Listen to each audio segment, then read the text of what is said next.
বর্তমান সময়ে ফ্যাশন বা শখের অন্যতম মাধ্যম হলো মোবাইল ফোন।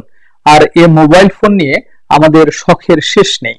আর সে শখের মোবাইল ফোনটি যদি হারিয়ে যায় অথবা চুরি হয়ে যায়, তাহলে আর কষ্টের শেষ থাকে না। গ্রাহকের এ ধরনের পরিস্থিতি মাথায় রেখে মোবাইল চোরকে বেকায়দায় ফেলতে গুগল নিয়ে আসছে অসাধারণ একটি নতুন ফিচার। যে ফিচারটি মোবাইলে অন থাকলে কোনো অ্যাপ খুলতে হলে বায়োমেট্রিক পরিচয় জানাতে বাধ্য করবে গুগল ক্রোম।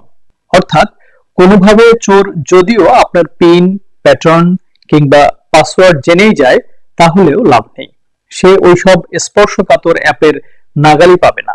আর সেটা নিশ্চিত করবে অ্যান্ড্রয়েডের আইডেন্টিটি চেক ফিচার।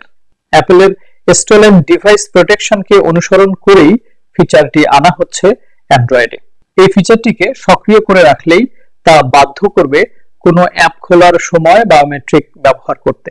এমনও হতে পারে সাধারণভাবে ওই অ্যাপ খুলতে পিন, প্যাটার্ন বা পাসওয়ার্ড ব্যবহার করা হয়, কিন্তু আইডেন্টিটি চেক ফিচারটি সক্রিয় থাকলে বায়োমেট্রিক অথেন্টিকেশন লাগবেই।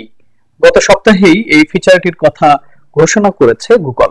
শুধু এখানেই শেষ নয়, যদি কোনো ফোন চোর হাতিয়ে নিয়ে পালিয়ে যায়, তাহলেও তা ধরে ফেলবে এই ফিচার।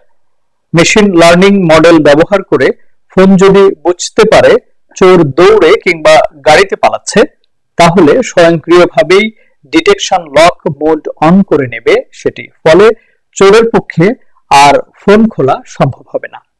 আগামী কয়েকদিনের মধ্যে গুগলের এই ফিচার বিভিন্ন অ্যান্ড্রয়েড ফোনেই পাওয়া যাবে। ফলে চোরদের কাজ যে প্রবল কঠিন হতে চলেছে, এ কথা ভেবে স্বস্তি পেতেই পারেন ইউজাররা।